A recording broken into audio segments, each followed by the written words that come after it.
Yes, it is the DPB show. It is Sunday again. Boy, and what a day we find ourselves with here in Central Illinois. The harvest is still actively going on. I know you get tired of hearing from me about this, but the harvest season, fall is the best season, the most wonderful time of the year. Get out there and enjoy it. I mean, this is the time of the year where you can start off in the morning with a winter coat, and by this time, you can be in short sleeves. There's no other time like it in the entire calendar year. Hope you're out there enjoying today. Uh, yes, we get it here at the DPB show that this is also football season, so we know that we're trying to get we're trying to get around some of the games. I know that many of you probably have the Bears game on right now. I have it in studio. Yes, I do. But you can turn down the volume on the professional football game and turn up the volume on Cities 92.9, the news and talk of Bloomington Normal, whether that be via the radio, the live stream, our social media platforms, Twitter, Rumble, YouTube, and Facebook. Like us, subscribe. We bring the content. We can't do it without you. And speaking of that, something else that we can't do without you is we can't continue to go down this road um, because there is a fight ahead of us. And I know many of you are asking yourself, what can we do? And we're going to cover a little bit about what's going on nationally, here locally, and also in Springfield. But we keep probably finding ourselves saying, what can we truly do to impact change, especially when it comes to the craziness like we find ourselves in with Israeli and Hamas? Is the question that keeps percolating inside of my head is, can world peace, can peace actually be attainable here on earth? This show is going to be a little bit more philosophical than most. I'm going to push in and lean in and kind of challenge you, because I know that our very own Kat Peterson said as of 5 o'clock on Friday, she was going to put down her phone. And this is where I'm going to go with this. What can you and I do? I believe that we need brain breaks. The first time I heard about a brain break came from my wife. She teaches in the public school district, 35 years teaching kindergarten for District 87. And that's when I first heard about brain breaks. And what is a brain break? Brain breaks are when we stop engaging in an activity. Specifically in the case of kindergartners, the reading, writing, and arithmetic, learning your letters, learning your numbers, learning your consonants, and the different structures that go into creating words, sight words. Well, what does that mean for you and I as adults? Brain breaks mean this. As Kat put down her phone, we need to put down the technology. We are inundated. In fact, at no other time in the history of the world, have we found ourselves so accessible to so many different varying media types of sources. I just rattled off that on social media and with Cities 92, we have 4 different platforms that you can go out and hear and see us and hopefully be a part of our shows and like and subscribe, because it's part of what keeps us going. And a certain amount of that is very healthy. Unfortunately, the part that I would like to share with you today that I believe is unhealthy is the consumption of anything to the point that it truly dictates our mind, controls our behaviors, uh, creates anxiety, creates us to not sleep well, creates us to be somebody that is eating out of being a nervous eater. I mean, anything that is out there can become a part of who we are to the degree that it's unhealthy. I given this example on Cat's show on Friday, and it's something that I share often, and you guys might remember me telling you about this, that when George Floyd's video came out of Minneapolis, I refused to watch it. And here we are a few years later, and I still have not watched it. Um, why is that? Well, I already had heard that there was a man who was suspectedly or who had been killed, and the suspects were police officers. Now we know that those police officers were found guilty in a court uh, for uh, manslaughter, and they were convicted in George Floyd's death. I didn't have to watch the killing of George Floyd to know that George Floyd was dead. And also not to have, I didn't have to see it in order to be able to know the context and this and the storyline that was being put forth. You know, many years ago, uh, and it is many years ago now, that was our only source of news, was getting it from a newsprint or from the evening news, and those were very limited. Now we have social media platforms such as X, formerly Twitter, Facebook, uh, TikTok videos. We have Instagram. All of these different means of communicating visually to us and also auditorily to us, where we can hear, we can see, and in some instances, you can actually virtually experience those things. And especially in the advent of advancing technologies such as artificial intelligence. See, when you ask me my opinion, DPB, what do you think about all of this? I can tell you that part of what I've been able to do, and this gets into the lead of the story, I don't want to bury it too far. You know, what can we do? Well, I gave you an example of that, I think, earlier on with the the harvest season. Get out and enjoy it. Leave your phone behind. Go out into the country. Look at the sky. Look at the clouds. If there are any in the sky today, there aren't very many. Look at the golden color of the beans and the corn. Look at the brilliant colors of the implements, whether that be the red ones, the green ones, or the blue ones that are harvesting the fields that are truly alive. I mean, this is how we can protect our minds. Unfortunately, because of the amount of data and information that's out there 24/7, 365, we can find ourselves. I know many of you don't believe me. I know this is symptomatic of the technology we hold in our hands. Many of you lie in bed in the middle of the night surfing Facebook and Twitter. That is absolutely the most unhealthy thing that you can do. In fact, once again, you can't unsee those things. The reason I didn't watch the George Floyd video, because I could never unsee that. There are many other things. We're hearing it as reports come out of Israel in the horrific attack by Hamas. We were hearing accounts of just brutal, destructive, demonic behavior taking place. And some people, you know, I'll have to say it, I'm going to just say it out loud. You know, the guy that I love to listen to more than anyone else, Dan Bongino, actually has shared a lot of those videos and images. You're not going to see that here on the DPB show. I just can't do it. I can't bring myself to watch them. Therefore, I'm not going to subject you as my friends, as my audience, to those images. If those are things you want to go out and seek, by all means, you know, that's the land of the free that we live in, the home of the brave.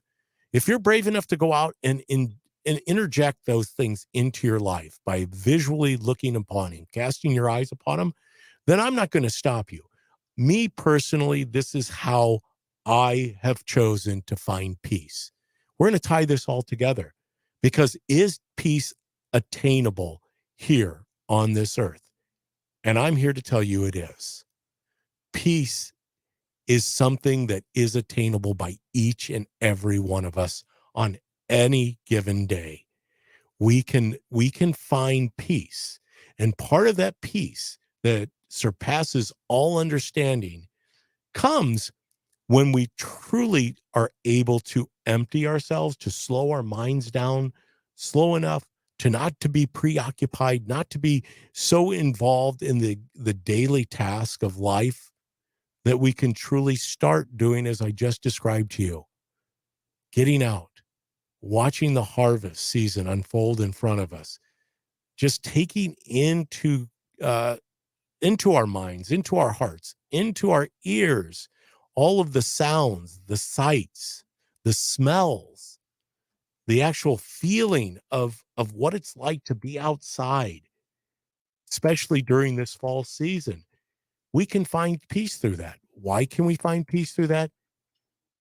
Because that peace is not something that we manufacture. It's already been manufactured. That is the peace of Christ. That's what I believe. That is my faith that teaches me that Christ is the Prince of Peace. So much of this is fleeting, and it's not going to be here. I love that statement. I've seen it circulating on social media a little bit lately, and that is 100 years from now, no one who is listening to my voice, maybe, well, I'm going to safely say no one. I was going to say we might have a younger crowd out there listening, but I'd like to know if you are younger, like let's say below 20 years of age, and you're listening to the DPB show today, please let us know by texting it to 309-451-9299, 309-451-9299, or call us on that studio line, especially if you're someone younger than 20 and you're listening to the DPB show on Sunday afternoon from 1 to 3. Please call into the studio, or if you're on social media at Facebook, Twitter, YouTube, or Rumble, throw a chat in there. I'd like to hear from you. But no one currently listening to DPB show today is going to be alive 100 years ago.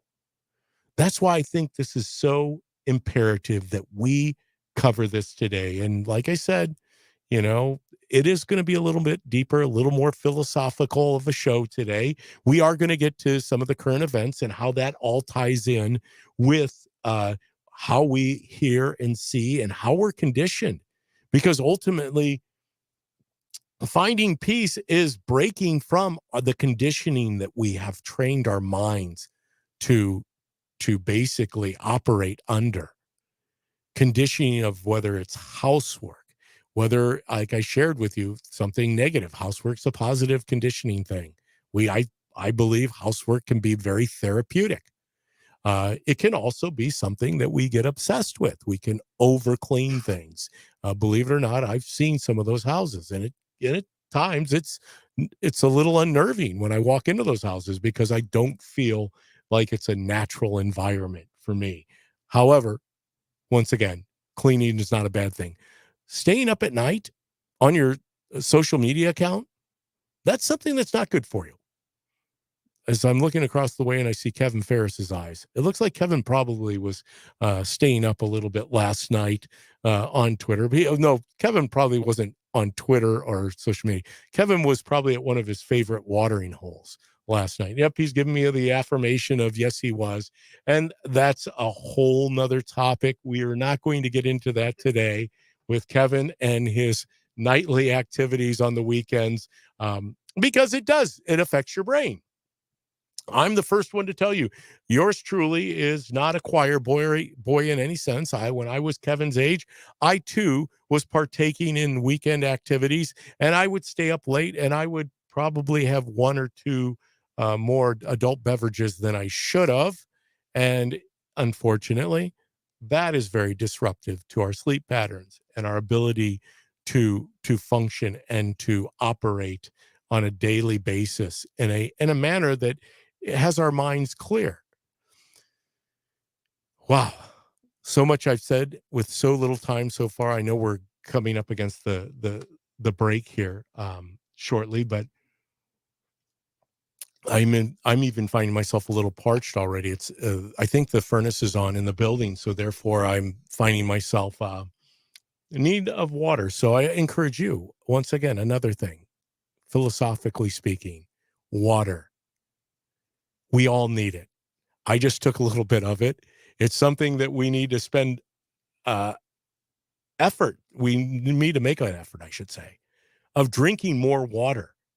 It will help in this process of helping to purge our minds, our bodies, our souls. It's important because we're not going to be able to continue to function and operate the way we should.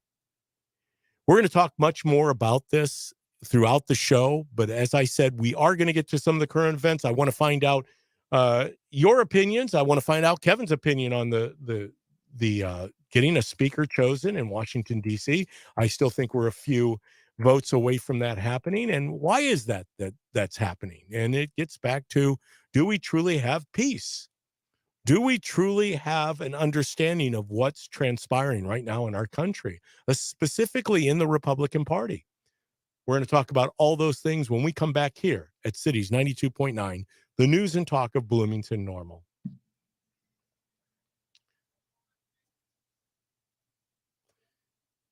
Okay, there's my eyeballs. I see them.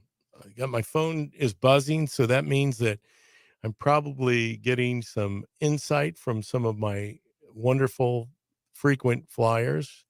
There we go. Looking at it, looks like pretty good. No, it's just the multitudes of spam texts that I get on a given day. Speaking of that, something that you may or may not know. Thank you once again for all of you that are joining us here on Facebook Live. Uh, please like, subscribe, share this with friends. Yes, you can see it on my hat. It kind of blends in with my Tabernacle Church shirt. Is the number 17. Now, many of you might be saying, DPB, what does the 17 stand for? Well, this actually, our sister station is The Bowl. And on The Bowl, they have Big D and Bubba. Big D and Bubba are a talk show, country talk show. And these gentlemen came out of the chute by saying that they had 17 listeners as part of their programming. So that's where they got the 17 from, was 17 loyal listeners. Well, today I put the 17 on because many of you might be aware of this. I will be an alternate delegate for the President Donald J. Trump on the ballot in the springtime. I have received that slating by the Trump campaign. So I'll be out on the streets, on the highways and byways, at events, asking you to sign a petition, because this is something fascinating. I might want to talk about this on air, but it's surprising how many of you that I encounter out there. I'm not talking specifically to those of you who are tuned in right now, but many of the people I encounter out there that are listeners, that are supporters of cities, that don't realize that presidents also have to petition their voters. Anyone who runs for public office, all the way down to the precinct committee person, meaning when we go to vote, we vote at a precinct. Each precinct has a representative, whether that be on the Republican side of things or the Democrat side or the Libertarian side, Green Party. They have precinct committee people. Those people have to get, oh, here we are, we're back.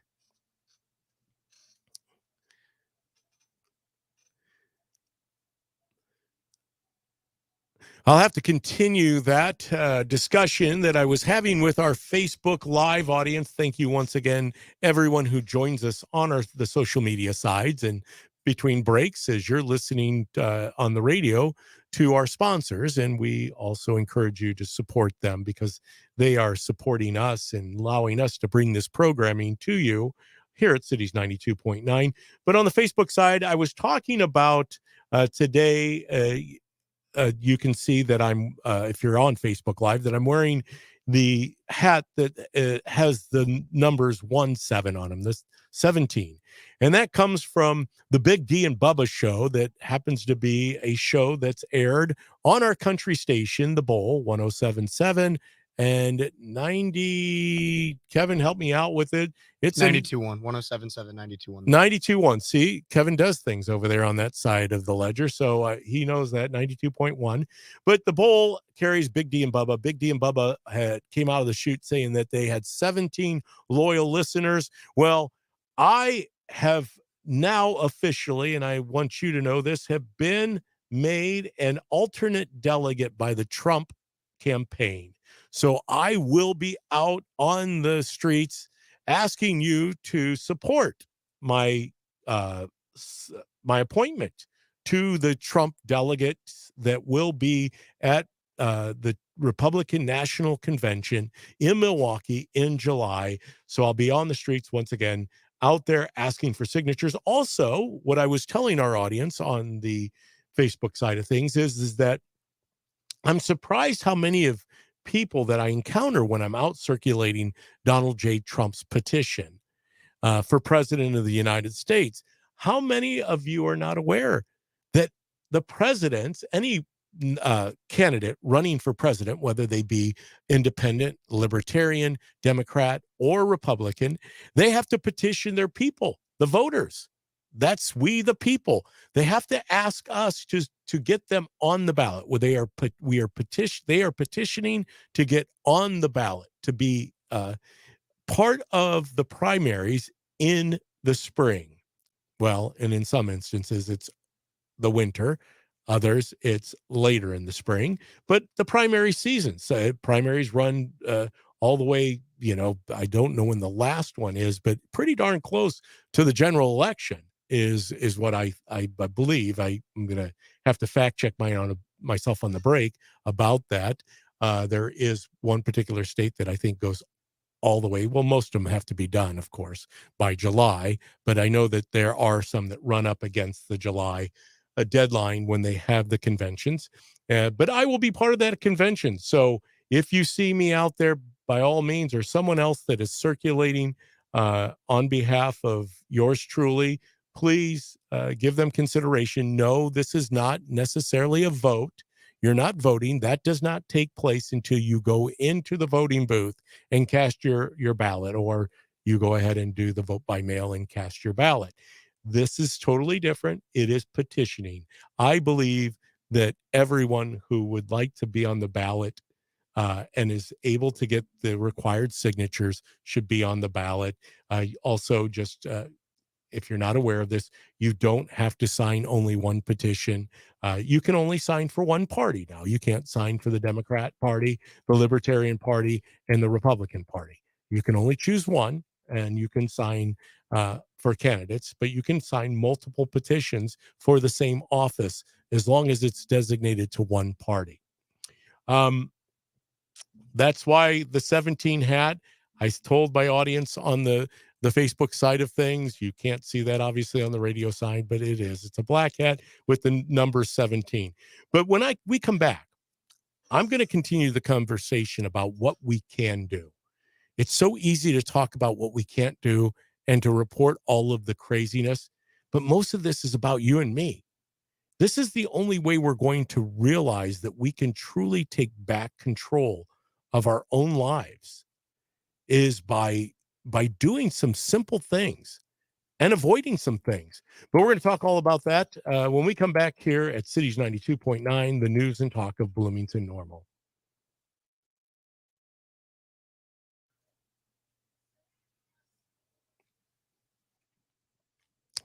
All right, back with you. So yes, I hope that I don't know if that came out as clear as I would like it to, but basically, that's the reason for the 17 precinct committeemen even have to petition their voters within their precinct to get the designation as precinct committee person, party specific, meaning they're either a Democrat, Libertarian, Republican, Green Party, but it has to be designated on the ballot as such. So in the primary, if you pull a Democrat ballot, you will see a Democrat precinct committee person. You're also going to see Democrat candidates. In the Republican Party, or the Republican primary, you're going to see Republicans on a ballot if you choose to pull a Republican, just like a Libertarian. If you choose to pull a Libertarian ballot, it will just be Libertarian candidates. Yes, I need some more water. I hope you're drinking your water. What's that? Mm-mm. I need to drink more, Kevin. Drink more, Kevin. Kevin probably needs to drink more Red Bull right now because he's getting he's getting amped up. Does that, do you drink that? Amp? That used to be a popular drink, wasn't it? Yeah, I'm not an amp person. I'm not a Red Bull person. I don't do ginseng or any of those other energy drinks.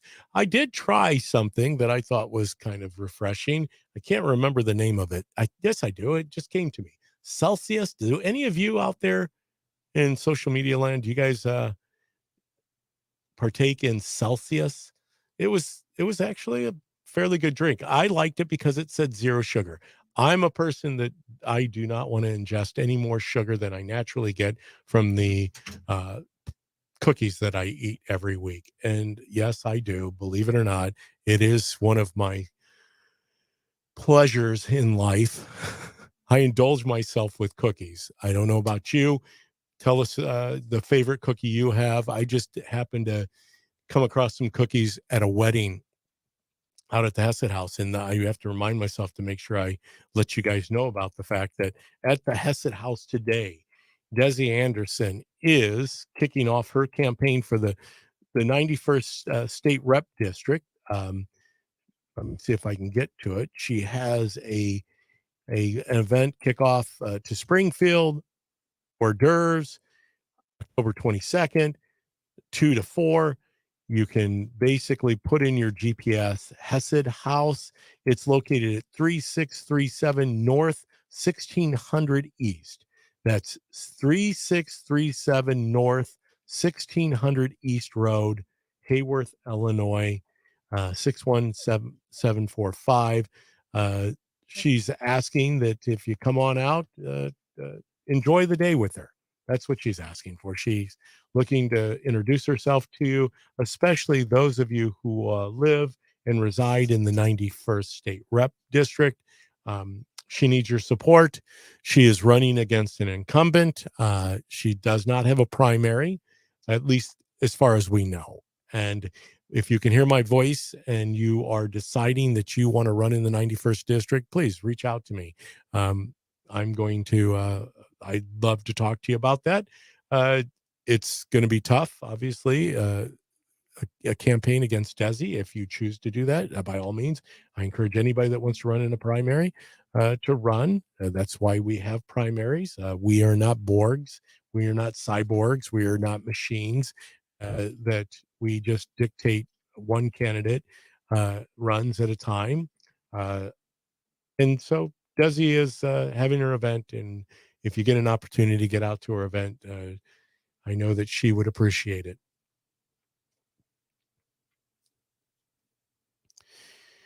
You know, a little housekeeping here at Cities 92.9, the news and talk of Bloomington Normal. I'm David Paul Blumenshine. This is the DPB show. Thank you once again for tuning in.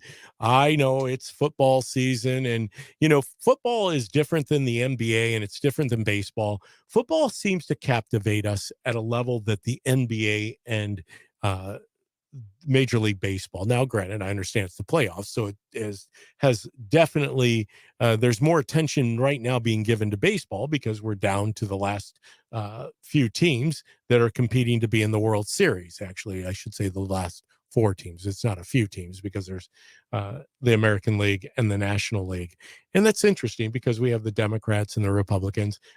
Not to take anything away from the Libertarians and the Independents, but you know, I just don't see a pathway to victory. Where in the National League of Baseball and the American League, there's definitely a pathway to victory, to the World Series, to be the World Series champion. But football captivates us, especially. I'm amazed how many people spend time and effort tuning into different games, being part of their polling systems. I know many of you have pick'em games that you participate in, so it's kind of cool. And speaking of that, today out at the Hesed House, and for those of you that don't know where the Hesed House is, it's just a little south of Bloomington Normal. It's actually located at 3637 North, 1600 East Road, Hayworth, Illinois, 61745. That's 6 make sure 3637 North 1600 East Road, Hayworth, Illinois, 61745 from 2 to 4 today. So starting within the next 24 minutes, Desi Anderson, who is running, Team Desi invites you to kick off to Springfield. It's a beautiful place. I mean, it's 54 acres. There's a runway on it. There's 2 different orchards, a couple ponds. If you haven't seen the property, it's a wedding venue. It's truly spectacular. It's just right above the Kickapoo Creek area down in the Hayworth, Illinois area. By all means, she invites you to go out there, especially if you're listening to yours truly here at Cities 92. You're probably like-minded. And if you're not like-minded, she would love to meet you too, because she is going to be somebody that possibly will be representing you in Springfield. And she has a lot of ideas. She'd love to hear your ideas. She'd love to greet you. But that is an open house today. Kickoff to Springfield with Desi Anderson for the 91st state rep seat. That means that she will be opposing Sharon Chung, who currently occupies that seat. Yes, and I did say occupy. So if you get a chance, by all means, get out and enjoy a ride through the countryside of McLean County down to the Hesed House at 3637 North 1600 East Road, Hayworth, Illinois. We'll put that up in the comment section on the Facebook Live. So if you want to run over to social media and get that, I'm going to text it to Kevin and have him put it up. We'll put it up on our Facebook page and get that out there. So in case you want to go, she would greatly welcome you and anybody else you'd like to bring out to the event. Like I said, she'll be doing that from 2 to 4. I just sent that to Kevin. He's going to put that up. But getting back to the business at hand, what can you and I do? What can you do? What can I do? What can we do? How important is it that we are a healthy, peaceful people? You know, one of the things that I strive to do in my life is to live in peace and harmony. You know, I think that is the people that we truly are. I believe that's the creed of our country. I think it's stated in our Constitution. I don't think it is stated in our Constitution. We are a peaceful people. Seek peace first and foremost, always. Unfortunately, we find ourselves in times when peace doesn't seem attainable on a worldwide level. And you know what? Unfortunately, that has been the case since I think the beginning of time. So how can you and I find peace? Well, we can find that from within. Peace is something that emanates from our very being, our very soul, who we are. Now, I'm not ashamed to say that I believe that peace comes from Jesus Christ. Jesus Christ is the Prince of Peace. He is the one who gives us a peaceful understanding that we can't even start to realize and manufacture the answer to why in our head. Just knowing, it's accepting it. Now, how we beat back those obstacles to peace, it's fairly simple. We've got to start taking the time to slow our lives down. I know. In a time like this, it seems like everything is flying at a rate that is literally out of control. Technology, phones that we have in the palm of our hands, the instant communication systems through email, through text messages. The fact that we can watch something on a TV screen on demand, meaning we don't even have to wait like the good old days for Walter Cronkite or the evening news or the daily newspaper. We can see more, hear more, do more than we have ever been able to do in the history of humanity. Those things are broadcast at a rate of speed that we can't even hardly begin to keep up with. In fact, some of us, yours truly included, sometimes finds himself doing something that I don't necessarily like to do. And I know many of you are like that. And that's what we were talking about in the last segment, that we lay awake at night surfing social media, or maybe we're surfing Amazon, uh, shopping for something. We're doing it when we should be resting, shutting down the brain. How important is it that we give our brain a break? Brain breaks, true brain breaks. You know, I was telling Kat earlier this week on the morning show that part of the reason that I do not take part in watching videos of horrific events is because I know what it takes through my schooling in psychology, what it takes for the human eye just to see all the thousands of things that have to go right just to have the ability to see and to make imprints with our eyes of what we view. So anytime we're spending looking at events that are taking place, especially those that I would not consider healthy, I don't think it is healthy to watch brutality, criminal activity, destruction of any kind. Now, many of you might be saying, but DPB, don't we have to know? We can know without seeing. That's what a newspaper used to do for us. We could read the story. I hope that many, another example, Sound of Freedom. I was glad that I went. I already knew that going to that movie, I wasn't going to have to witness on the screen things that I could never unsee. And kudos to those, the producers, the executive directors, the people who just took you in your mind far enough that you could do fill in the blanks. Or as my friend Paul Harvey used to say, now you know the rest of the story.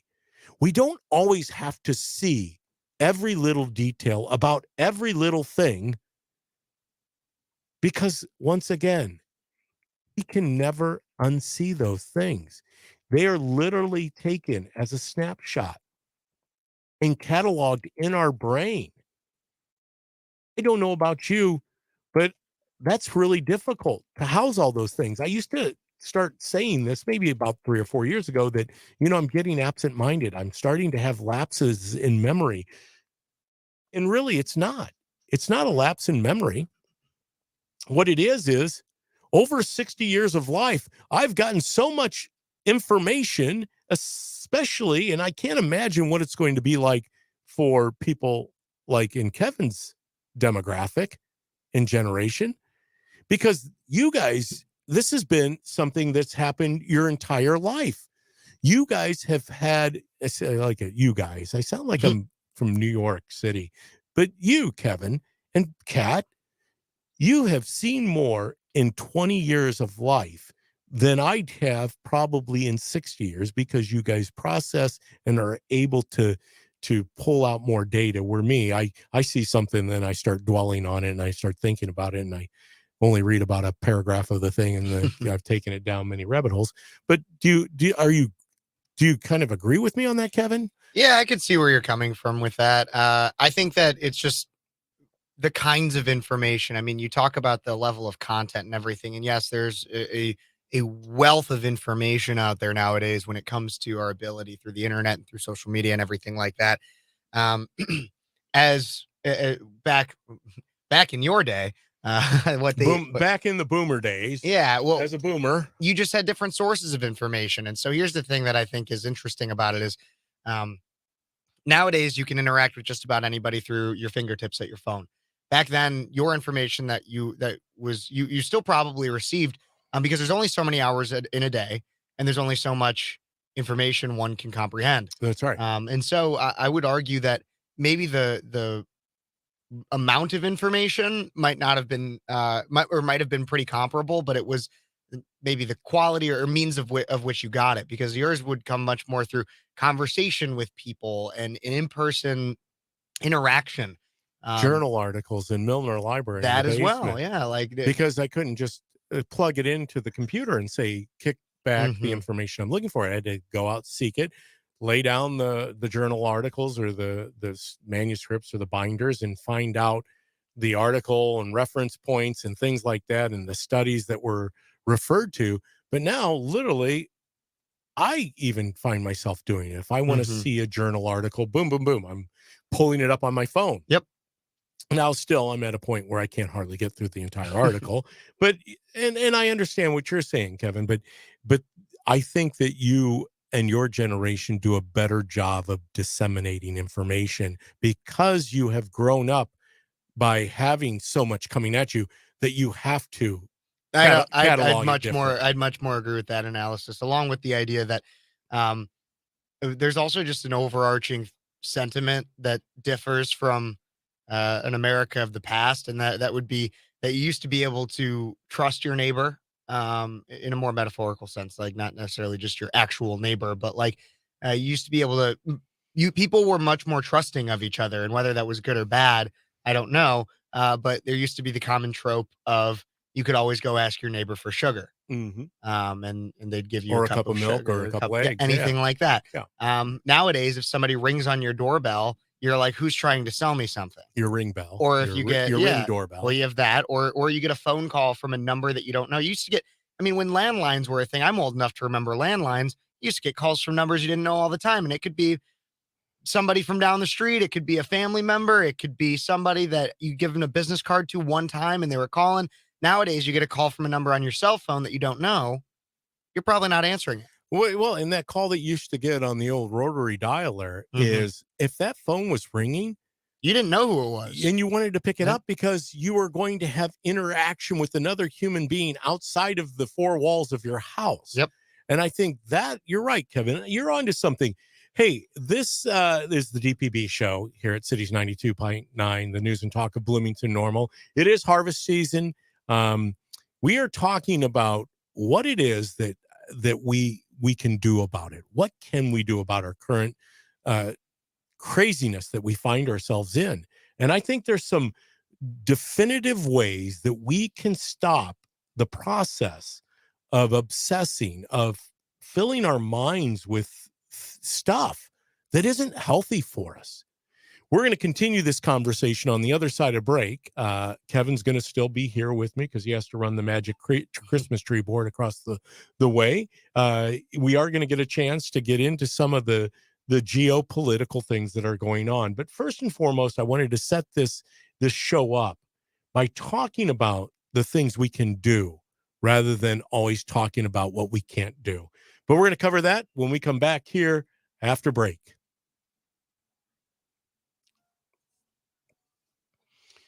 Okay, back on the Facebook Live. Wow. I got to just check my text messages. Okay, here we go. Thank you once again to everyone tuning in. Definitely subscribe, like. Kevin has pulled up my Jim Caviezel, so we're going to talk a little bit about that when we come back. Live on the radio side of things. I know that I had something pulled up here that I think I'm going to share with you. I don't know how many of you out there in Facebook land are on Truth Social, but Donald Trump just earlier this morning said Sidney Powell was one of the millions and millions of people who thought, and in ever increasing numbers still think correctly, that the 2020 presidential election was rigged and stolen, and our country is being absolutely destroyed because of it. Despite the fake news reports to the contrary, and without even reaching out to ask the Trump campaign, Miss Powell was not my attorney and never was. I remember that being one of the big rumors. And I think at one of the press conferences, she was speaking on behalf of somebody, and she happened to be in the backdrop. And instantly, she was deemed one of Donald Trump's attorneys, which she wasn't. In fact, she would have been conflicted, which I knew that would be the case. Miss Powell did a very valiant job of representing Mike Flynn, or General, I should say. Let me go back here. Miss Powell did a valiant job of representing a very unfairly treated and governmentally abused uh, General Mike Flynn, but to no avail. His prosecution, despite the facts, was ruthless. He was an innocent man, much like many other innocent people who are being persecuted by this now fascist government of ours. And I was honored to give him a full pardon. Uh, as only Donald Trump can state it. Thank you, Donald. And once again, you see why it is they want to put a gag order on this man, because he has such a following, and people, as we're talking about on the radio side things, you know, everyone is constantly trying to manipulate the messaging. I don't care who you are. If you're a teacher in a classroom, if you're a pastor at a church, I mean, and when I say manipulate, I don't mean it in the negative denotation of the word. Manipulate means I'm trying to get across a point of what I want to say. And therefore, you have to be somewhat thoughtful, because if not, you become across as rambling.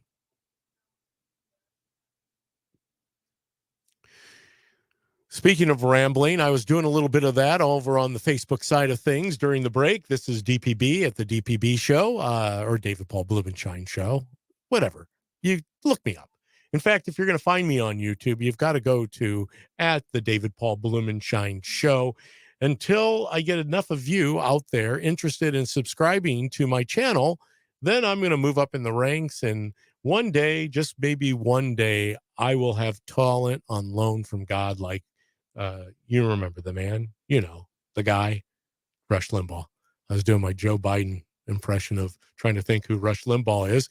But thank you once again. Always, as always, you can like, share on the social media sides. That's Facebook, Rumble, Twitter, YouTube.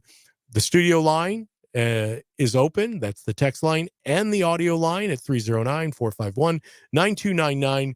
309-451-9299. If you're just tuning in today, well, you know what? This is somewhat of a cerebral show, I would say, very philosophical, because, it's one thing just to come week in, week out, delivering the same old news, right? He said, she said, they did, he did, she did, we understand that. There's so much out there. And that's what this show's about, is what you and I can do to beat back some of this inundation we have. It's worse than a flood. I think that at times that's why you see people, as Kevin and I were talking about before we went to break, back in my day when I was a young man, we had a different way of communicating. And now communication is on steroids compared to what it was when I was Kevin's age. I mean, my early 20s, and I'm hanging out in Uptown Normal. Back then they called it Downtown Normal, just so you knew, Kevin. The establishments were Rockies and Big Rudy's, and they were side by side. Then Big Rudy's became Shannigan's. No, Shannigan's became Big Rudy's. I don't know how it went, but I spent a lot of time there on the weekends, Kevin. And yes, I was drinking adult beverages, and I might have even been dancing a little bit, Kevin, because I like to I'd dance. love to see DPB be dancing. I'm a dancer. I can dance. I can dance.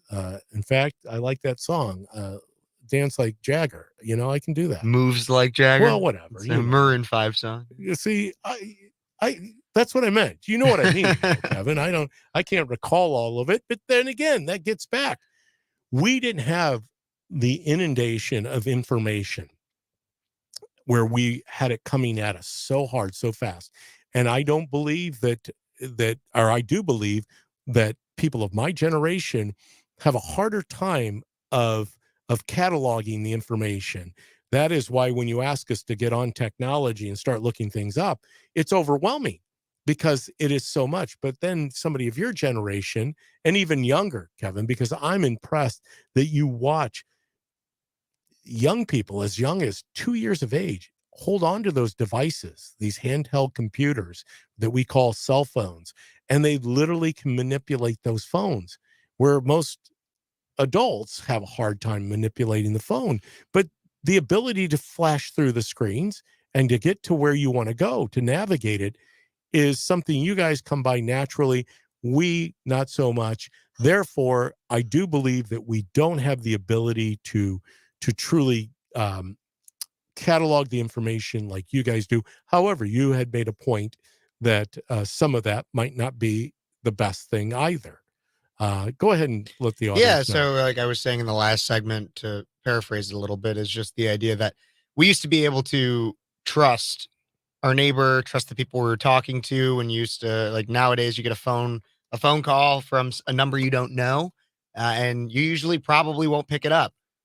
There was once a time where there was no caller ID, and you could pretty reasonably expect that there was going to be somebody, not a robot or a scam, on the other side of the phone. Nowadays, we don't have anything like that. And even Ryan McKinsey, who is in our comments section here, brought up, he said, I think a constant issue is the accuracy of information. What sources do we trust anymore beyond those involved? And that's a big thing. And that's the broader context of what I'm getting at, is not only do we not have trust in even just our fellow man, that goes into a broader trust of we lack trust in our institutions, our longstanding institutions. And that's not just the government, that's our school systems, that's our media institutions, it's even our businesses. I mean, you know me, I'm a capitalist kid. I'm wearing a shirt right now that says anti-socialism social club. But I don't trust all of big business. I don't think that businesses always have our best interests in mind. And that needs to be considered as well in terms of policy making decisions, and not even just policy making decisions, but also where you spend your dollar. And there's a lot of people that have started thinking that way too. And that's why we have people that have boycotted Target, Anheuser-Busch, Disney, etc., because we realize that we do kind of have that power, and we no longer can trust those long-standing institutions. And I think that comes from I think that it's two sides of the coin of the spread of information, because the way that we're able to cultivate that lack of trust and recognize why we should not trust them is because of the spreading of information.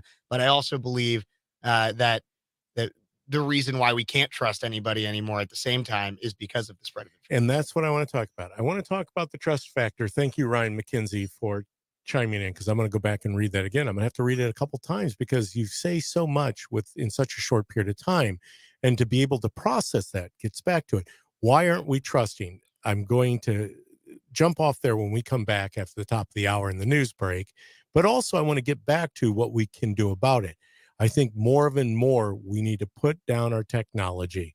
We need to cleanse our brain. Brain breaks. If it's good enough for Mrs. Blumenshine's kindergarten class, it's good enough for yours truly on the DPB show. Hey, we're going to cover all those things. In the second hour of the show, we're going to get to the debacle in Washington, D.C., and other current events that are going on. But truly, once again, we don't want to inundate it. We're going to try to make it very simple what's going on. Kevin has a different perspective on it than I do, but I think we're very mutual in how we're looking at this thing in Washington. And it's important you know that. But we'll be back right after this from our sponsors.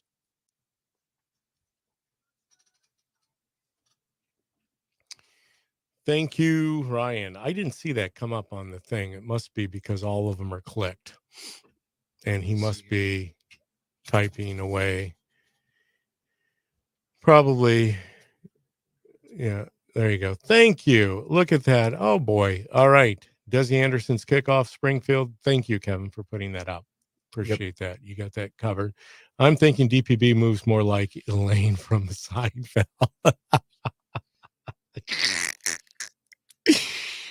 Hey, I saw that you and your lovely bride were out for a date the other night. Good for you guys. Better be seeing them at the VFW event this Saturday. Yeah, because I heard that it's even advertised that you're going to dress up as Ken. Will you be bleaching your hair blonde? I got to figure out how I I've can got do a that box. I got a temporarily. number 8. my wife can help you with that, Kevin. I want to figure out a way it. to do Let's it bleach it blonde. temporarily. Come on. No. I've got a box of number 8. I know a number because my wife sends me to the store for that. So, I hope I didn't give away her secret. That I'm going as Ken? No, that my wife, that she might bleach her hair. Oh, bleach her hair. Okay, Yeah. I got you. But I'm maybe sure she wouldn't mind that. Maybe sharing that. The number 8 is the key. But yes, Ryan, you and your sweetheart should head out to the VFW. Amanda, see how I did that. My brain, once again.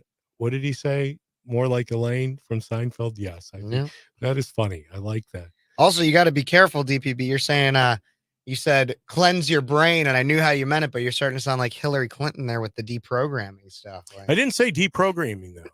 Cleansing is I feel like that's a way that they would spin it though. I feel like that'd be the next thing Hillary Clinton. No, I didn't mean deprogramming. I just meant we need to cleanse their brains. Brain break. Brain break is a Can I say brain break? Brain break works. Cleansing, meaning, purifying, but not deprogramming. Deprogramming seems, and we're gonna. Do you have that? Do you have that little audio? I can pull that video. up, yeah. We'll play that after we play Caviezel.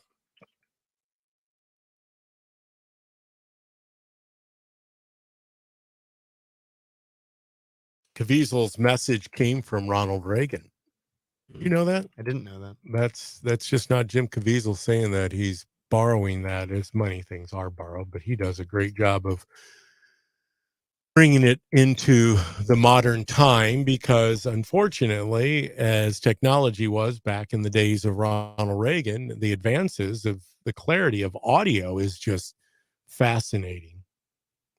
Fascinating. Hey, thank you once again. Appreciate all of you in the chat. Don't forget Desi Anderson's kickoff to Springfield, 3637 North, 1600 East Road, Hayworth, Illinois. It's kicked off. She's going. Speaking of kickoffs, looks up there at the screen, 21 for the Chicago Bears, 3 for the Las Vegas Raiders, formerly the Los Angeles Raiders.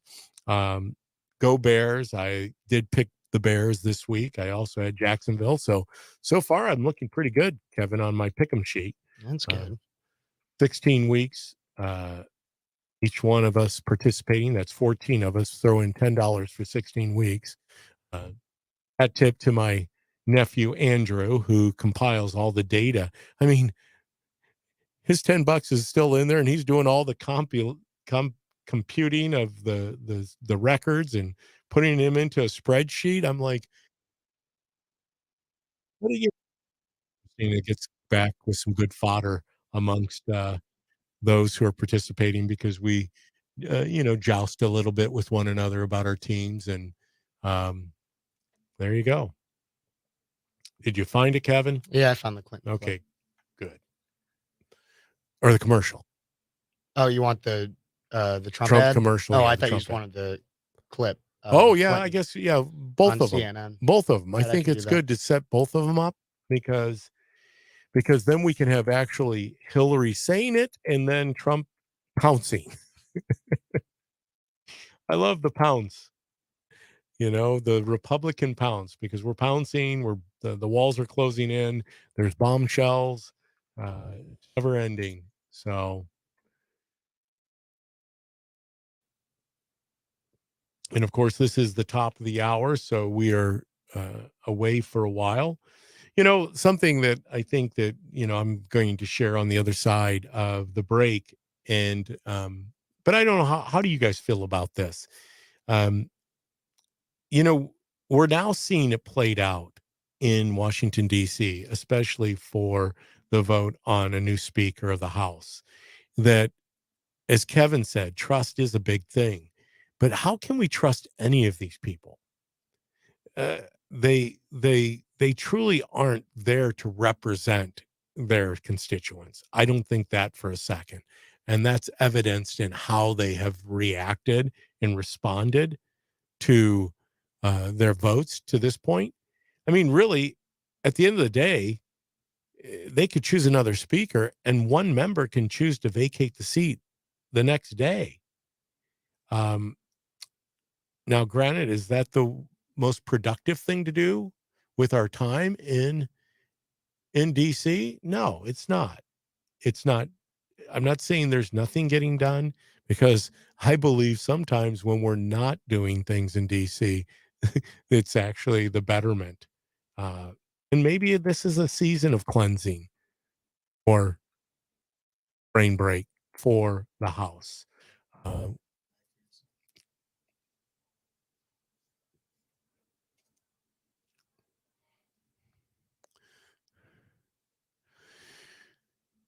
Producer Kevin was, well, he's not only producer Kevin, he's Kevin of Speechless, but I call him Kevin Producer for those of you that don't know that Kevin of Speechless also does the producing for the DPB show and the Ty Smith show. He wears multiple hats, and he's just sat for the LSAT exam. He's awaiting the results. My last one. The last one, the last attempt at it, right? You can try again. Yeah, but I don't plan on. I got to start getting my applications in. You've passed it. You're on the road to law school, and obviously, when you start talking about positions of trust on the break, we were just asking the audience about this.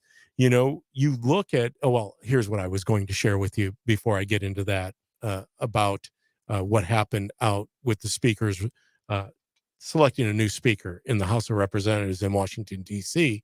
Is that we well, just like that, Kevin. Just like that. Oh, no, I do remember now. Kevin reminded me, see, this is a good segue for it, too, that I should be careful not to be saying cleansing of the brain. Because I think my brain just got cleansed there for a minute. I forgot what I was going to say.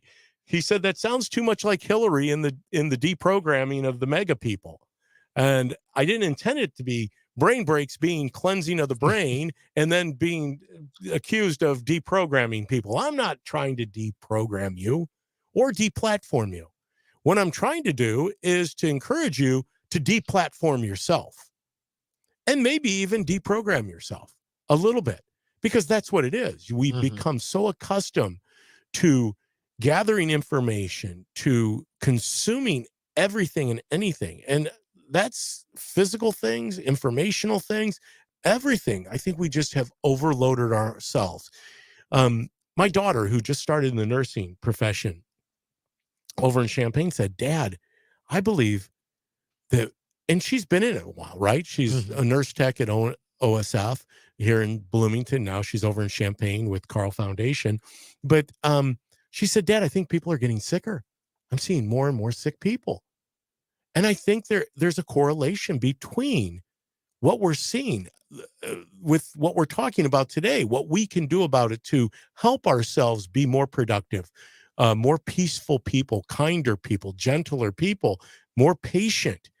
And that's through somewhat deprogramming, deplatforming ourselves, deporting ourselves out of some of the stuff that we've gotten ourselves into, because I think it overwhelms us. And it doesn't make us healthy people, because we are constantly worried, anxious, which leads to overeating, which leads not drinking enough water. Oh, hold on.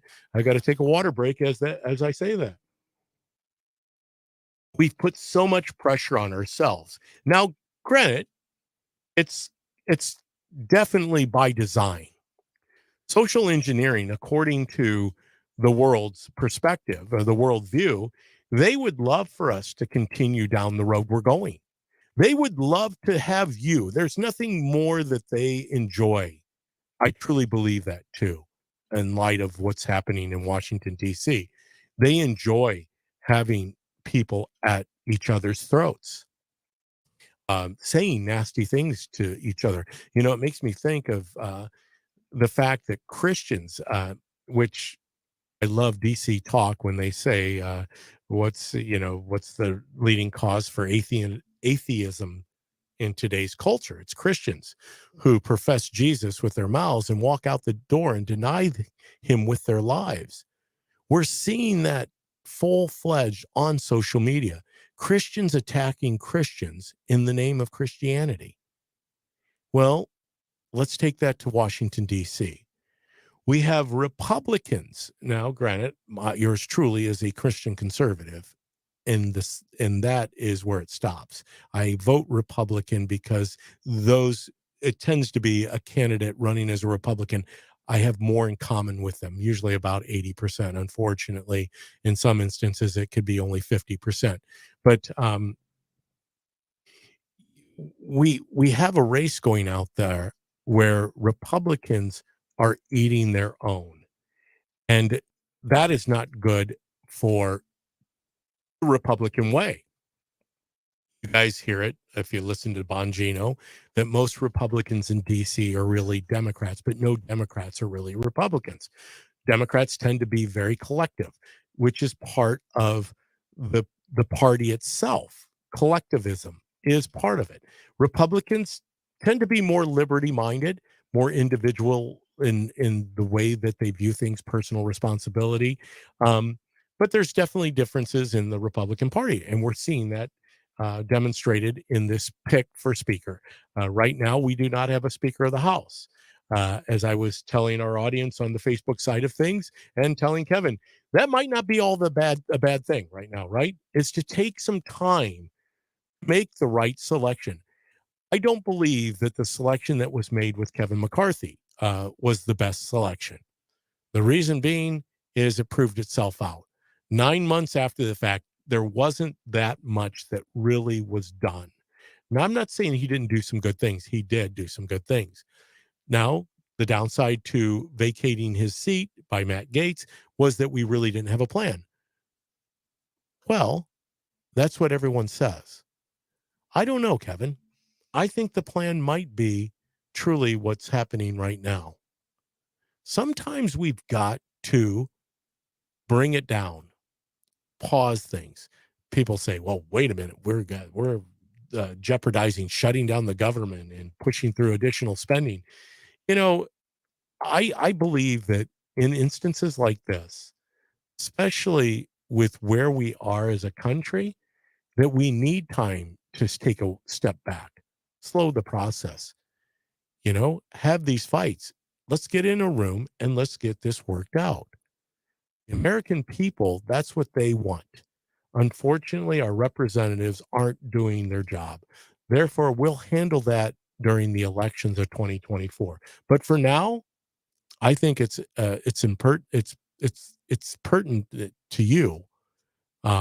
Did I say that? That was not the word. I have my lips moving. I need more water. Pertinent makes sense. Okay, there you go. I said it right. Kevin gave Pertinent me makes sense. yeah, it's pertinent to you and me that we call our state representatives, I should say our uh, congressional leaders in our state, and we make our voice be heard.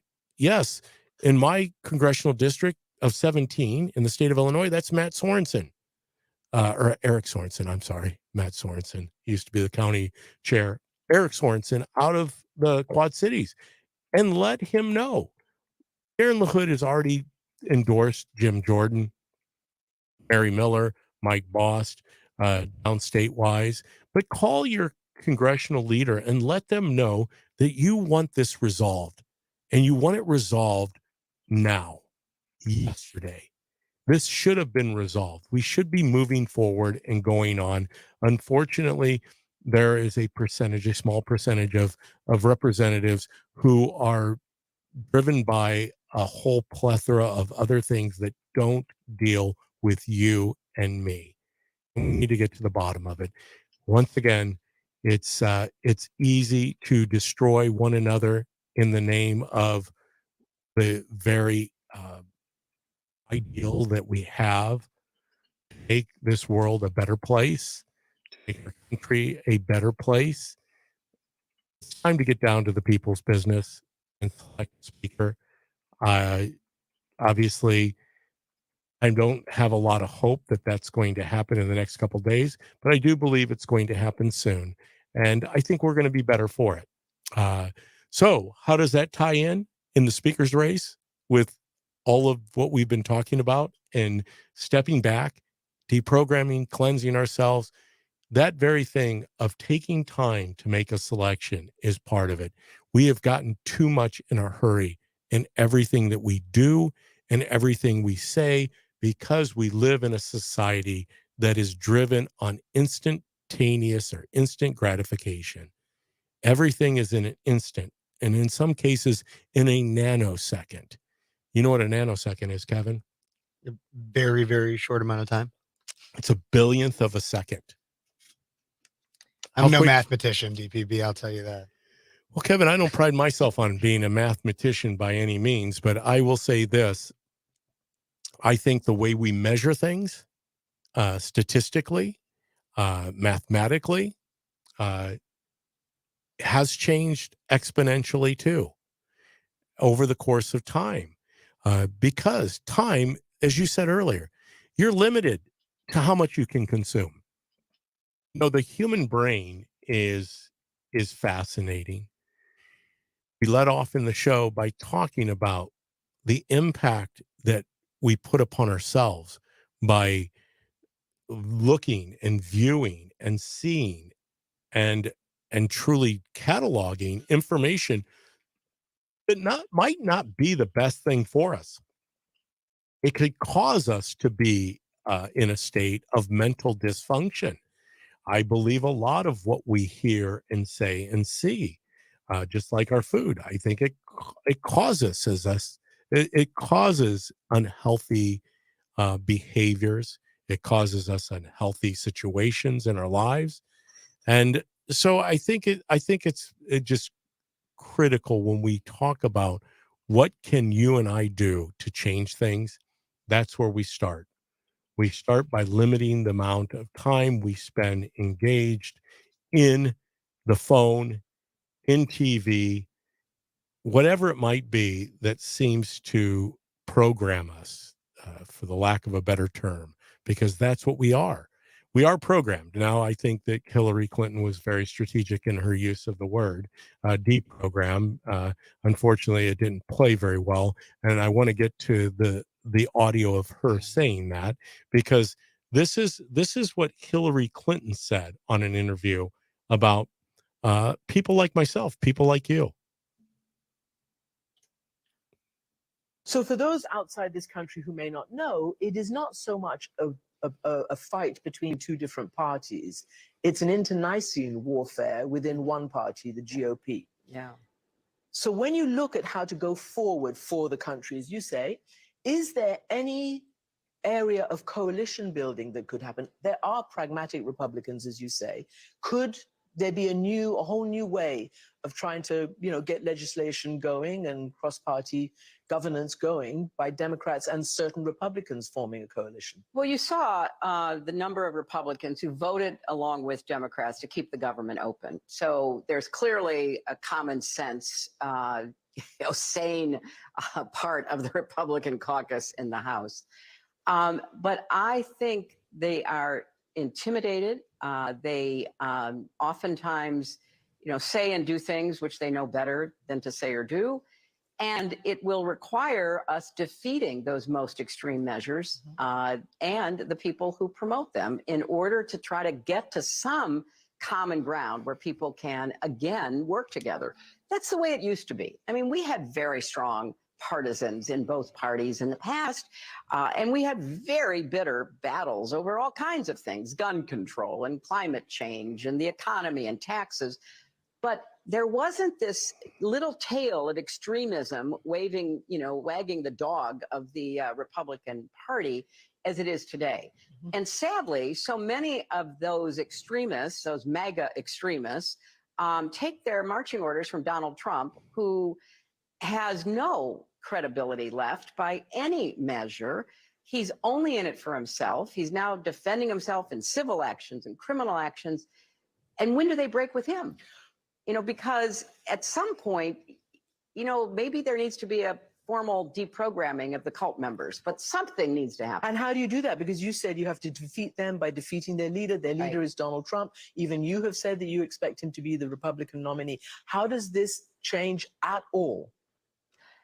At this point, I think, sadly, he will still likely be the nominee, and we have to defeat him. And we have to defeat those who are the election deniers, as we did in 2020 and 2022.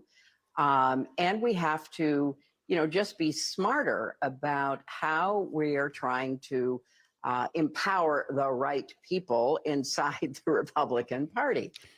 Empower the right people inside the Republican Party. Interesting. How much gaslighting do you need for one little snippet of an audio? If you were on Facebook, you could have seen the visual of that. And Hillary, go out there and search for it. It's out there on the internet. Fascinating that she said it was the Republicans who came alongside the Democrats. Hillary, you're not very good at math. The Republican has the majority right now, so it would be the Democrats came along with the Republicans because obviously they passed it. And yes, there were plenty of Republicans who don't agree with where we were going with the continuing resolution to keeping the government open, because ultimately, Hillary, it's not sustainable. We talk about common sense leadership, and we talk about extremism. There's extremism only on the side of one side of the ledger. I didn't hear about the extremists on the Democrat side. And also, Hillary, at one time, you were calling him, obviously, he was not the president of the United States. So, um, yeah, hard to stomach deprogramming. That very snippet was the reason that we see that programming is what has driven us to this level of vitriol. And she does that in such a kind and gentle and, uh, unobtrusive way, right? Hey, we're going to continue the show here when we come back before the bottom of the hour break, but we hope that you stay around with us. I know this is probably not the show you intended to tone into today. It is a little more philosophical than usual, but this isn't about just giving you the guts and the glory of life. Let's truly start implementing a way that all of us can do better, can do more, and we can do that by truly taking brain breaks. Hey, let's take a brain break right now and give our sponsors an opportunity here at Cities 92.9, the news and talk of Bloomington Normal.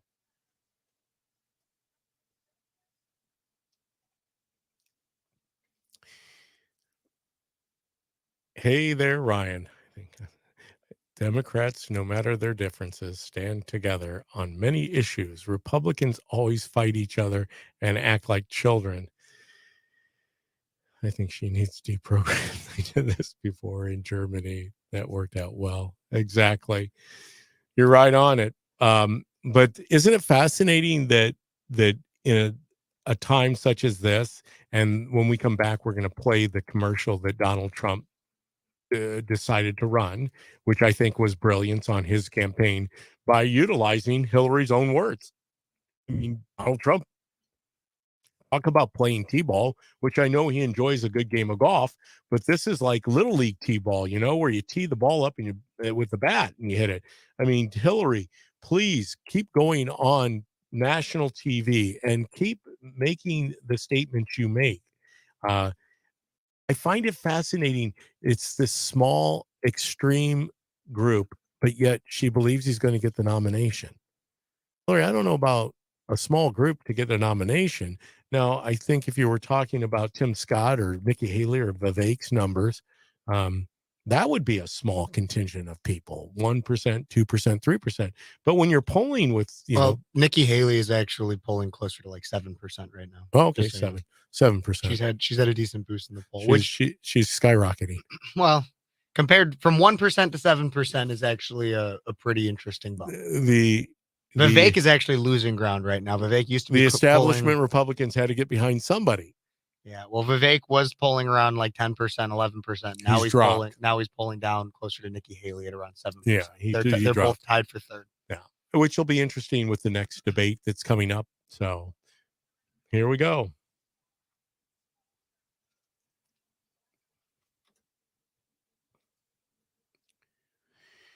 Hey, we appreciate you joining us here on Cities 92.9, the news and talk of Bloomington, Normal, and beyond. And when I say beyond, you can find us at Facebook, Rumble, YouTube, and Twitter. We have many platforms that we communicate with you, our listener, because we can't do it without you. Thank you once again. I understand It's a beautiful fall day out there. Please take us wherever you go. Hey, if you want an opportunity to get out and enjoy an activity, right now, Desi Anderson, and you've heard Desi. She's been on my show before, Cat Show. She's been with Kevin, but Desi is having a kickoff event. I know that many of you realize that she is running for state representative. Formerly, she ran for the 46th state Senate seat. She has come back within less than a year, and she's already out there working hard to earn your vote to be the state representative of the 91st district. She's having her kickoff event. Now, you're going to be blessed if you go out to this event, because there is not, as far as I've seen, I've sold real estate in the McLean County, Central Illinois area for almost 30 years. And I've never seen a piece of property like this. This is a sight to behold. It used to be a former private golf course. Private meaning they didn't open it to the public. It was for the family that owned the property, had their own golf course. They had their own orchard, a runway. And now there's a wedding venue out there. It's got a bed and breakfast. It's got an event center, but it's got ponds. Go out there and enjoy Desi's kickoff event. It's from 2 to 4. You can go to 3637 North 1600 East Road, Hayworth, Illinois, 61745, 3637 North 1600 East Road, Hayworth. Or you can just put that into your search on your Google and look for the Hesed House, or the Hesed Venue is how it's listed under the Hesed Venue, just south of Bloomington. Desi's having an event out there. She's got a special guest in leader Tony McCumbee. Please go out there, support Desi. Of course, it's a campaign event. She needs a few bucks, so hopefully you'll be able to contribute to her cause. She is out there trying to fight for the future of the state of Illinois, the people of District 91, and, hopefully build a better future for our children and grandchildren, because that's what it's about. That's the part that gets a little crazy. But before we, or I should say during break, Kevin was bringing something up interesting. I know that we're up against the bottom of the hour break, but we were talking about our presidential candidates for the Republican nomination. And we've had a little movement amongst them, right?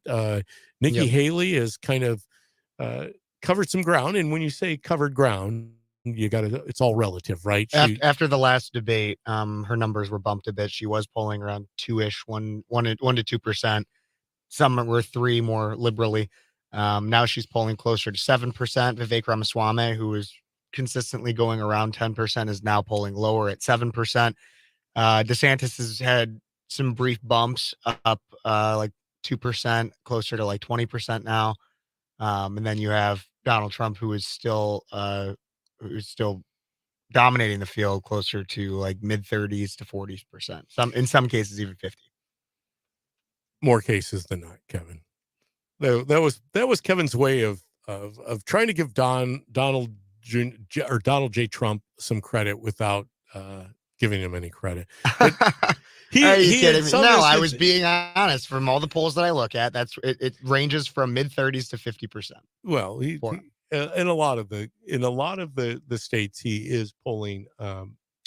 Obviously, the differential, or the difference being from 40 to 50 points, is what his lead would be. You're right. I don't know what the lowest. It'd be interesting to find out what those are primarily national polls, by the way, that I'm mentioning. And it'd be interesting. And maybe we can get that information on the other side of the hour, because I would be interested. Hey, when we come back, I received my newest copy of the Realtor magazine that's sent out by the National Association of Realtors. And the headline of it, Kevin, you'll find it interesting. Kevin, from there, you can probably read it. It says, "Not enough housing." Not enough housing. Well, I believe that's probably true. If you let 8 or 9 million people over your open border, there probably isn't enough housing. So I'm going to dig into that a little bit, because it's something that obviously I'm concerned with. And you know what? There isn't enough housing. You're right. Enough housing to continue to do what we're doing. Especially when we have an open border, we will never have enough housing. But when it comes to our economy, I believe we have enough housing. I think it's time that we get our economy under control. And we're only going to do that through these things we call elections, because elections do have consequences. Hey, we're going to be back after this at the bottom of the hour to cover the rest of the show here at Cities 92.9, the news and talk of Bloomington Normal.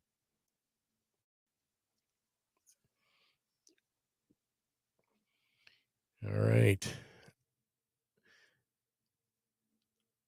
When people are sending you or trying to call you during your show, you know that that's probably not a listener.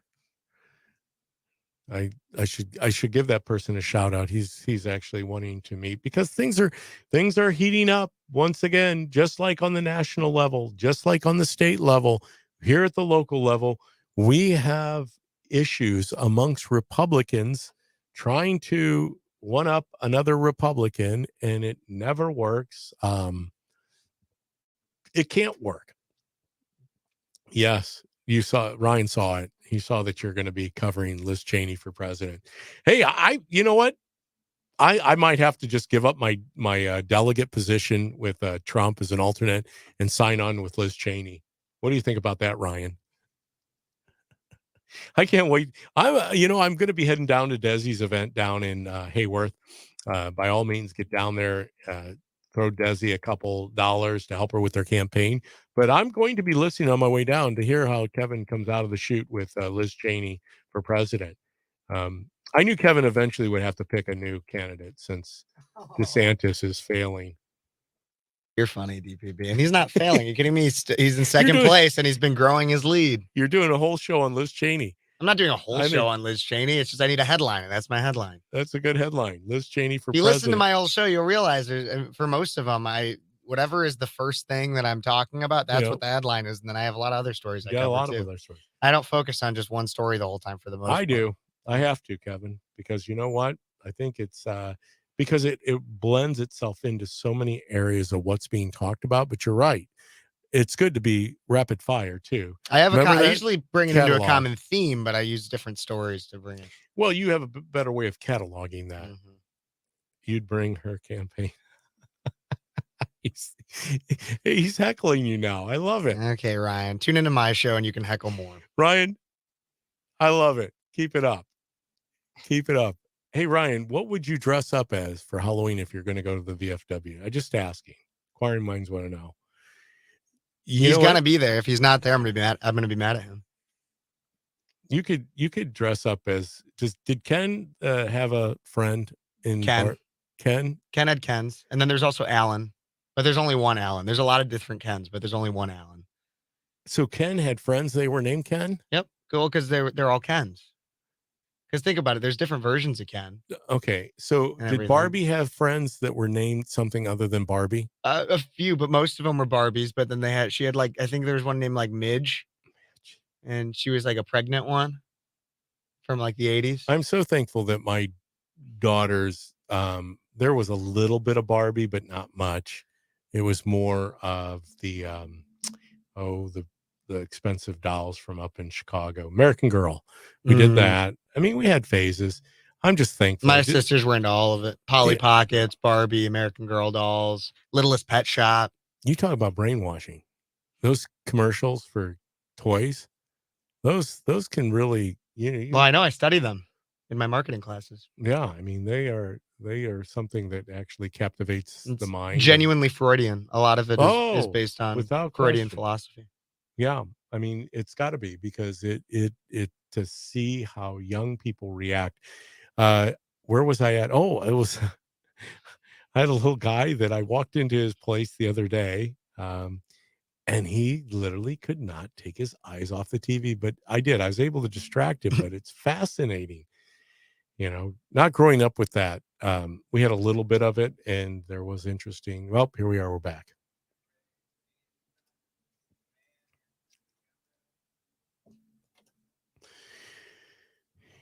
Even the breaks are flying by today, and it's amazing, but don't worry. We're going to fall back here shortly. In the first part of November, we're going to slow it down a little bit. It's my favorite time of the year. And I know that I've said that often here on my show. Most wonderful time of the year is the harvest season. it is a chance of truly just living the best part of the year. And you can do that today. Hey, my friend Desi Anderson, she's having an event out at her place in Hayworth at the Hesed venue. Um, it's a campaign event. It's a kickoff for her campaign. If you've got an opportunity, she's going to be going till 4 o'clock. One of the most beautiful properties in Central Illinois. Go out and join her.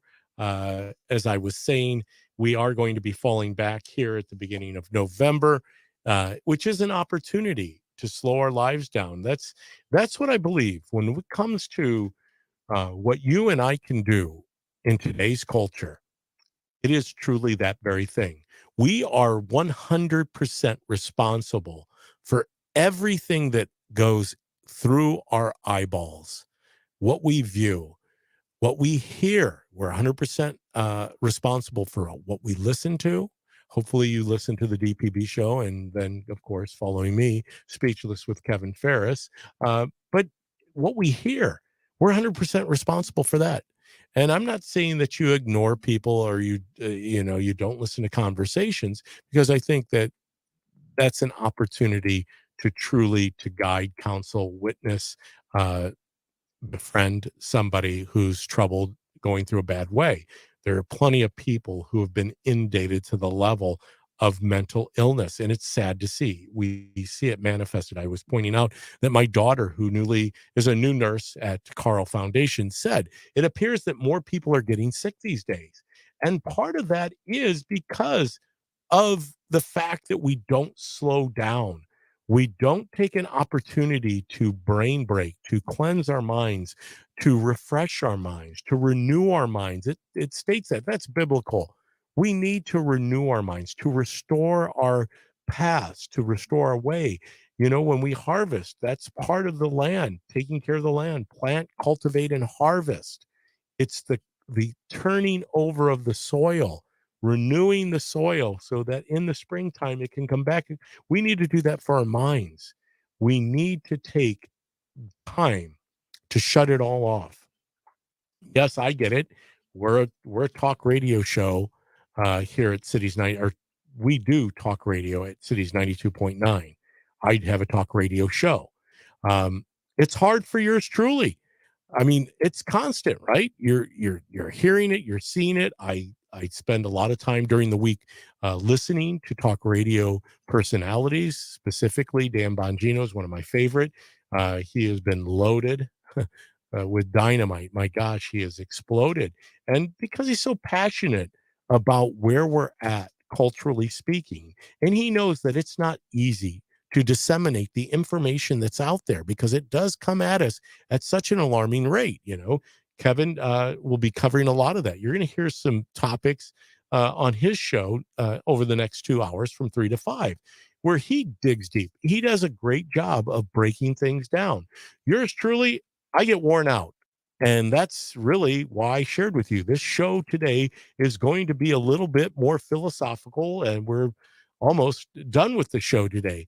And I hope that you found some value in it, because it's one thing for me just to get on this radio and tell you of all the things that are going wrong. What is going right?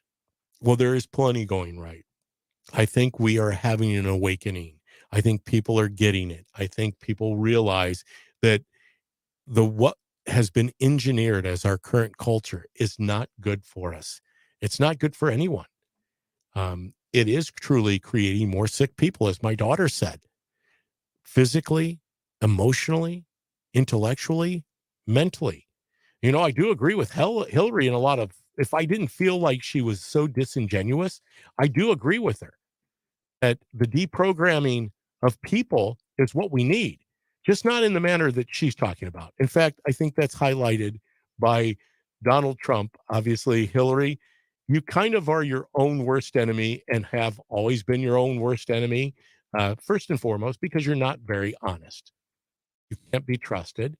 And therefore, Donald Trump took your words and his campaign made a commercial out of it. And Kevin's got that ready for us. And we're going to go ahead and play that. With Trump taking a commanding lead and Bidenomics hurting American families, Genius Hillary Clinton has come up with a way for Biden to win. There needs to be a formal deprogramming of the cult members. Formal deprogramming of the cult members. Deprogramming of the cult members. A brilliant plan. And here's what that would look like. Pay attention. Joe Biden will defeat him.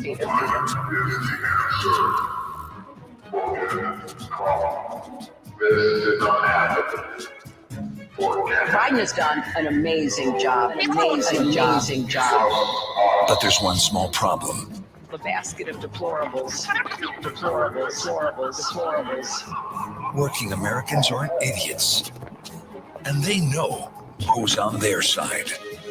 To American workers watching their take-home pay shrink and watching inflation destroy their family and their lives, to all of you, I have your back. I'm Donald J. Trump, and I approve this message. In that interview, she actually said that Biden is doing an amazing job. And once again, it is this constant suggestion. Brilliant. I mean, you talk about a T-ball and setting the stage for a commercial like that.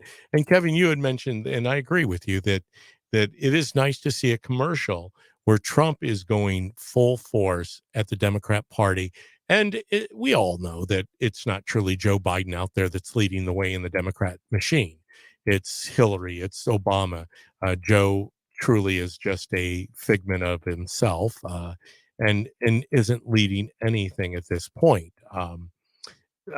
Some of the things I find, and I know you couldn't on the audio side of things, on the radio side of things, if you get a chance, go out and pull up Trump's new commercial because you can see the visual, because it's powerful, because they do bring to light what Hillary said about deprogramming people, deprogramming, as if there was something that could deprogram us.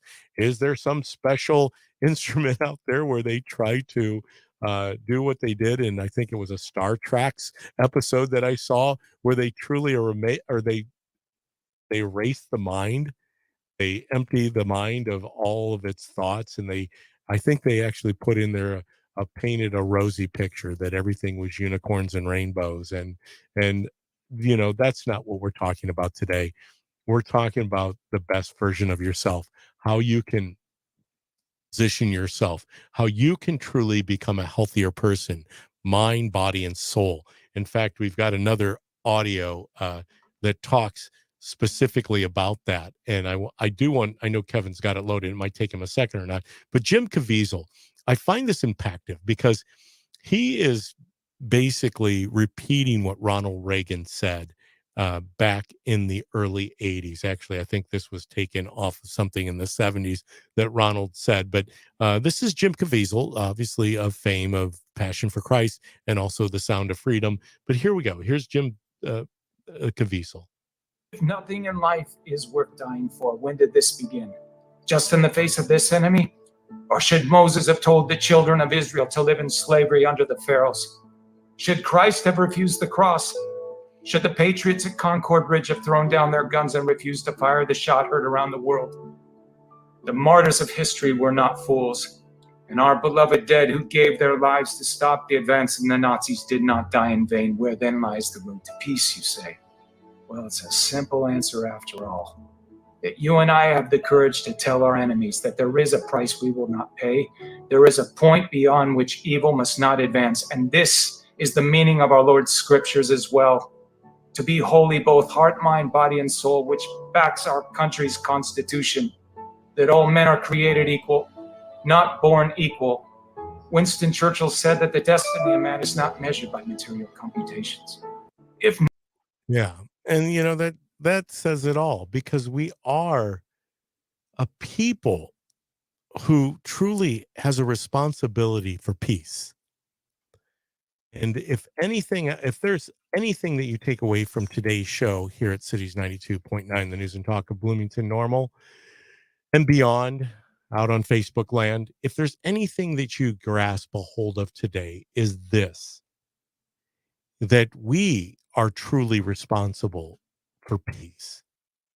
not carrying on and getting involved in the craziness that we see manifesting itself on a national, international, statewide, local level. People consuming one another. Um, as I said, I believe that if I could truly trust Hillary Clinton, she says a lot of impactful things. Bernie Sanders says a lot of impactful things. John F. Kennedy, in his speech, which when Hillary talks about a different Democrat Party, I think that's what she's referring to, is the days of JFK, when he gave that message that it's don't ask what the country can do for you, what you can do for your country. Challenge you to go look at that. It's one of the founders of our country. He was a beacon of hope. His message that day that he delivered was one of personal responsibility and liberty and the Constitution, as Jim Caviezel just referred to in the words of Ronald Reagan. Constitution is what propels us. It propels us based on the founders who were deeply entrenched with the Christian faith. They knew their Bible. They didn't use their Bible as a soundbite. They were deeply studied and versed in Scripture, in Holy Scripture. They know the impact that living a just, moral, and righteous life. I'm so thankful that my show follows my pastor's show, from the Tabernacle Church, Dr. Timothy James Farrell, because, he's dedicated his life, as did his father. 65 years Pastor Don went as a preacher. Tim Farrell's been doing it now for 30 years, preaching the good news that there is hope. There is a way to truly take this mind that God has given us and to rewire it. What are we filling our heads with these days? What are we filling our minds with, our ears with, our mouths with? I mean, that's a big thing, I think, that's facing our nation. We know that in this last health crisis that we went through, that one of the comorbidities was obesity that led to death. I see our food being labeled as bioengineered food. What are we putting into our bodies? What is the stuff that's leading us down the path we're going? Yes, indeed. Are we in a decline? I truly believe that. The President Donald J. Trump says we are a nation in distress. Why are we in distress? Most of it is self-inflicted because we have a personal responsibility. And those around us, we have a personal responsibility to make sure that those people that are watching us are seeing the best version of us. Hey, we're going to be back to wrap up the show. Right after this, we're going to take a sponsors break. Once again, we always encourage you to back and support those who support us here at Cities 92.9, the news and talk of Bloomington Normal and beyond.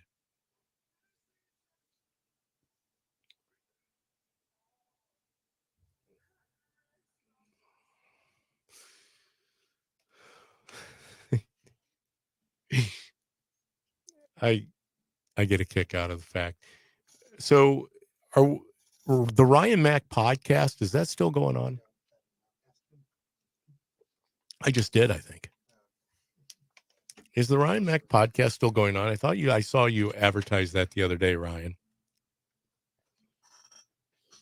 Maybe Ryan's left the building after his jab at Kevin Ferris. You'd bring her campaign up. Oh, no, he's back, I think. Yes, new episode last night. Hey, there we go. We'll give you a shout out. Ryan Mack Show. Go out, look for the podcast. Ryan, hey, when can you come back in studio? That's what I would like to know. I'd love to get you back on the DPB show.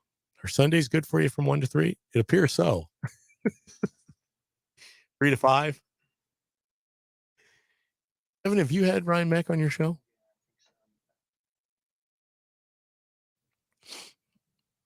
Kevin's running up against the clock.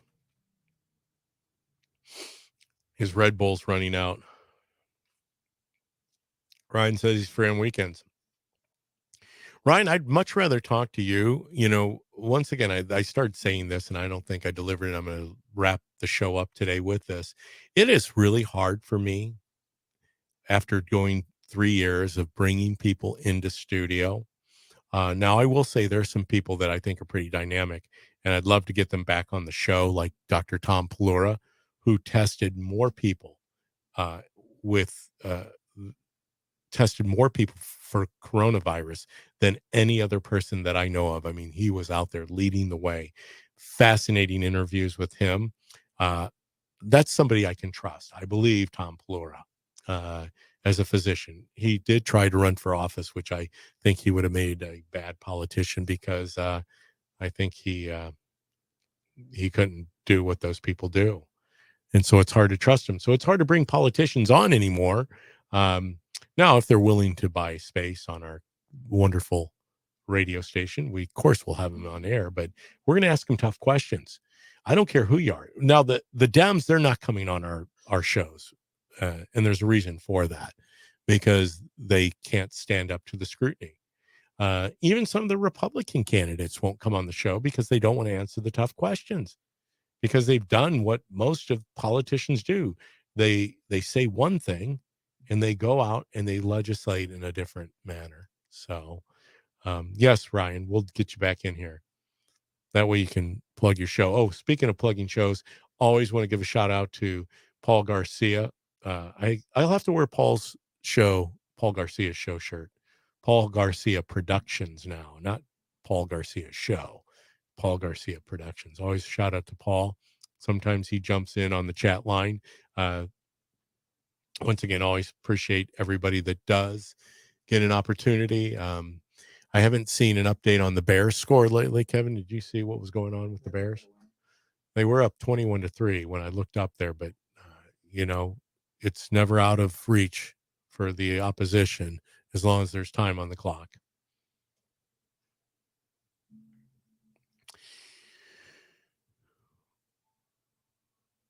That says it all. Why you ever chose me has always been a mystery. You know, it's funny that this song is bumping into my last part of the show.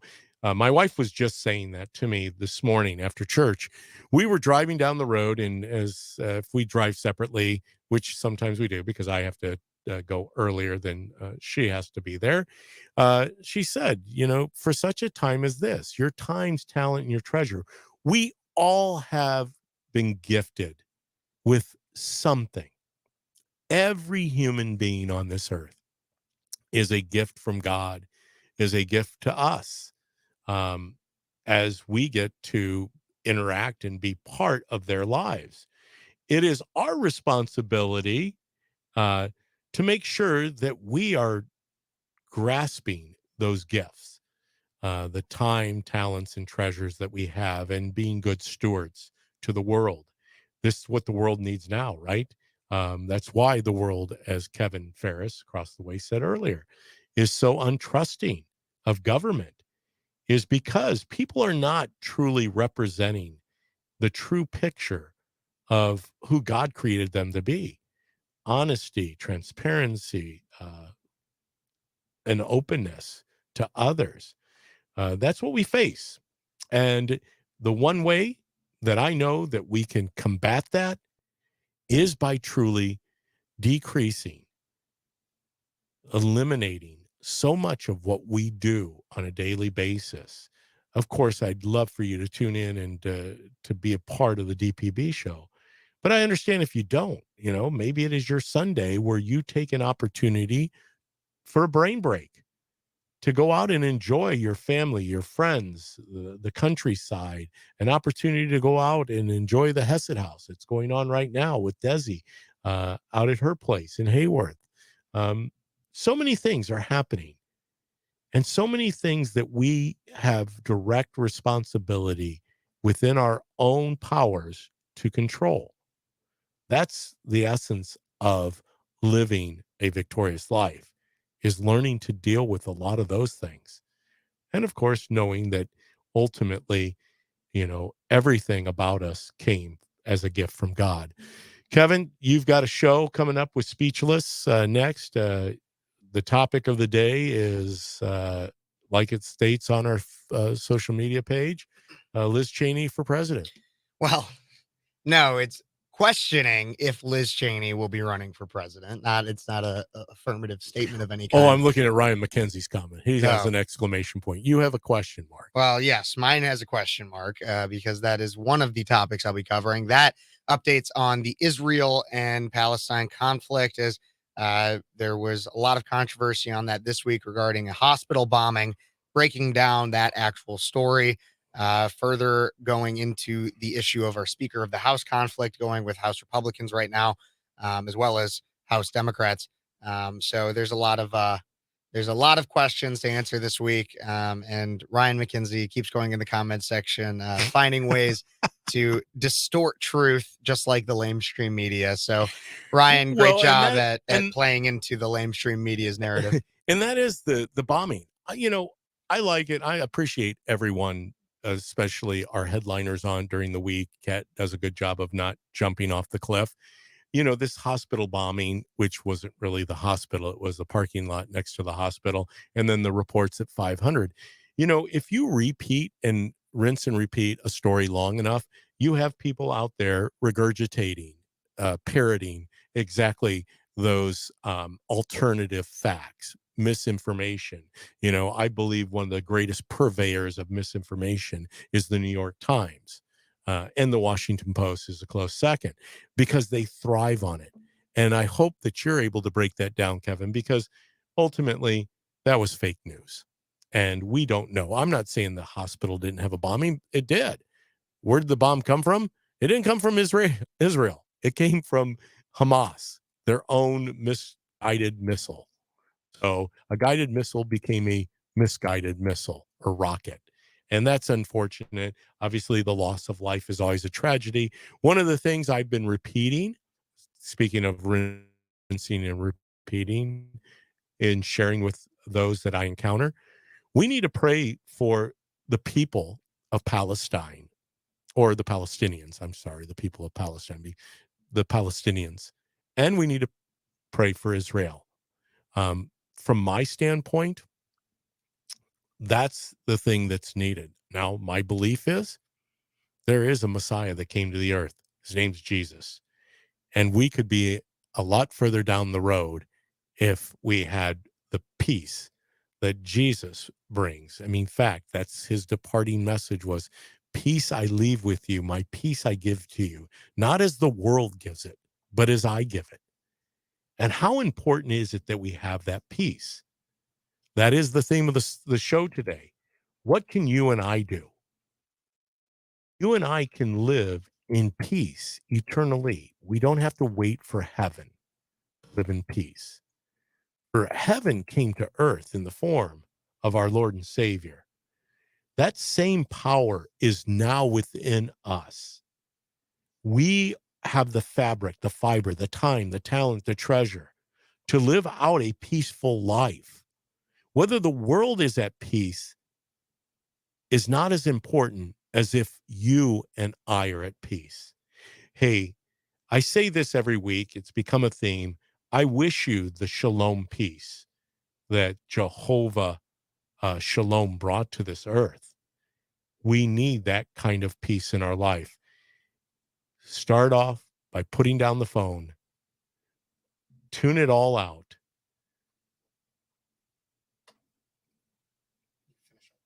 And you will live a better life. Peace until next week.